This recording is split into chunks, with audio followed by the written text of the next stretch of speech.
revenez sur le chemin de Dieu. Alors pourquoi ta vie est bloquée? Pourquoi tes finances sont bloquées? Pourquoi tes affaires sont bloquées? Première raison, tu n'es pas sur la bonne voie. C'est-à-dire le chemin que tu prends pour avancer, ce n'est pas la bonne route. C'est pourquoi tu es bloqué. Dieu lui-même est en train de freiner. C'est comme l'histoire de Balaam. Balaam s'est levé. Le roi lui a donné l'argent. Il devait partir. Son âne s'est arrêté pour l'arrêter. C'était un blocage de Dieu lui-même à cause du chemin qu'ils étaient en train d'emprunter. Et je viens de la part de Dieu te dire, reviens mon fils, reviens fille de Dieu, reviens sur la voie de ton Dieu. Tu connais le chemin de Dieu. Quel est ce chemin? Pour ceux qui ne sont pas encore convertis, c'est le salut. C'est donne ta vie à Jésus. Jésus a dit, je suis le chemin, la vérité et la vie. Alors frères et sœurs, la première raison pour laquelle il y a des blocages, c'est parce que les gens prennent des mauvaises voies, des mauvais chemins. Et quel est le premier mauvais chemin? C'est le chemin du paganisme. Le chemin qui ne convertit pas, le chemin païen. Quitte le monde païen, tu n'es pas fait pour être dans le monde. Oui, tu es un appelé de Dieu. Écoute, ta vie connaît des blocages. Pourquoi tu es bloqué? Tu n'es pas converti. Tu ne veux pas te convertir. C'est ça. Écoutez, les gens interprètent le blocage comme si Satan ne veut pas qu'il se marie. Mais je te dis dans le fond là, qu'est-ce que Satan a à foutre de ton mariage? Tu crois que c'est ton mariage qui l'effraie? Il y a trop de gens qui sont mariés, qui lui appartiennent, qui travaillent pour Satan. Satan n'a pas peur des mariages. Toi seul vois des démons, des maris de nuit. Quand les gens te voient et te voient pas, tu es bloqué dans le projet de mariage. Donc, Satan ne veut pas que tu sois épanoui dans ton mariage. Il s'en fout de ça. Je ne sais pas dire qu'il ne bloque pas ton mariage. Il bloque ton mariage. Mais ce n'est pas parce qu'il a peur de ton bonheur conjugal. C'est parce qu'il a peur de ce que tu dois être à partir de ce foyer. Écoutez, il y a des batailles que vous livrez de manière inconsciente.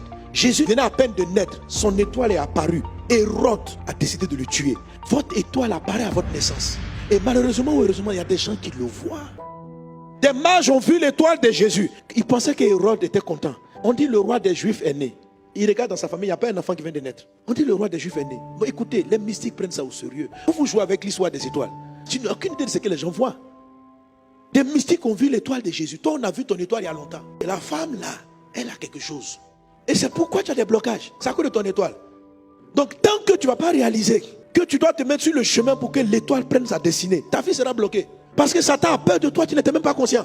Tu es un gars dangereux. Tu es une femme. C'est-à-dire que ce que Dieu a mis en toi, ce n'est pas bon pour le diable. Mais toi-même, tu ne sais pas ce qui se passe. C'est-à-dire que Jésus même était bébé. C'est pourquoi Dieu a parlé à Joseph. Prends l'enfant et sa maman, allez-vous-en. Donc il y a des choses qui sont passées. Il y a des gens qui sont ici, dans le fond de ta main, on a fait t'avorter, mais tu es né. Tu as quelqu'un, tu as une destinée. Les maltraitances que tu as connues, les décès autour de toi, la maltraitance de ton enfance. Et tu es là, ta vie est toujours bloquée, mais c'est bloqué parce que tu as une étoile. Tu crois qu'il a affaire à ton mariage? Non, il a affaire à ton destin. Vous savez, quand Hérode n'a pas pu tuer Jésus, il a massacré tous les enfants. À cause de toi, il y a des dégâts collatéraux. Mes amis, revenez sur le chemin de Dieu. Si ta vie est bloquée, c'est parce que tu ne marches pas clairement avec Jésus. Et Satan veut t'enfermer dans une bataille. Vous venez à l'église simplement pour que Dieu vous donne un mari. Mais on n'a pas besoin d'un pasteur pour se marier. Va t'arrêter à la mairie de Cocody et dis-moi si tous ceux qui se marient là-bas sont chrétiens. Les sorciers se marient. Les marabouts se marient. Eux tous se marient. Donc qu'est-ce que Satan a à foutre que toi tu te maries ou pas? Mais ce qu'il crée c'est plus haut que ton mariage. Parce que mon mariage est bloqué.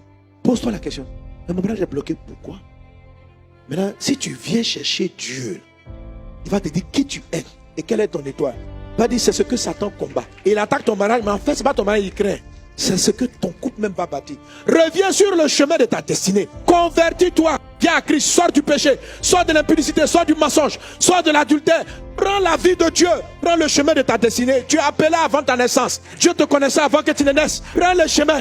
Sors de la boue du péché. C'était le premier message de Agé de Zacharie. Ça n'a pas été vous réussirez, vous réussirez. Le premier message c'était de dire répentez-vous. Revenez sur la voie de Dieu. Ça c'est de la prophétie.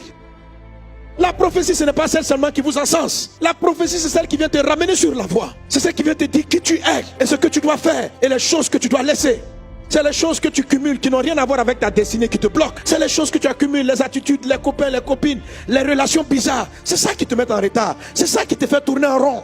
Tu dois dire, Jésus vient me sauver. Écoutez, n'attendez pas d'être parfait pour venir à Christ. Venez à lui tel que vous êtes. Viens tel que tu es. C'est Jésus qui lave.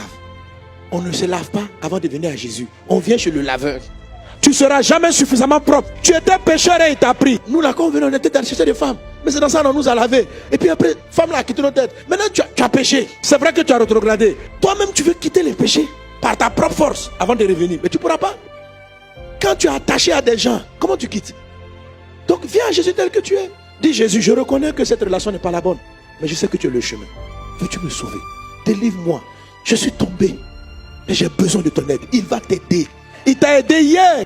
Il va t'aider aujourd'hui. Tu es sa fille. Tu es son enfant. Lui qui t'a sanctifié hier. Tu étais un très grand chrétien. Aujourd'hui, tu as perdu beaucoup de choses. Mais reviens. Je viens te dire, reprends le chemin. Et tu vas sortir de ce blocage. Tu sais que tu es appelé. Tu es un serviteur de Dieu. Que Dieu soit avec toi. Que Dieu bénisse ta vie. Que tu progresses. Que tu achèves. Quelqu'un acclame Jésus, épouse des cris de victoire.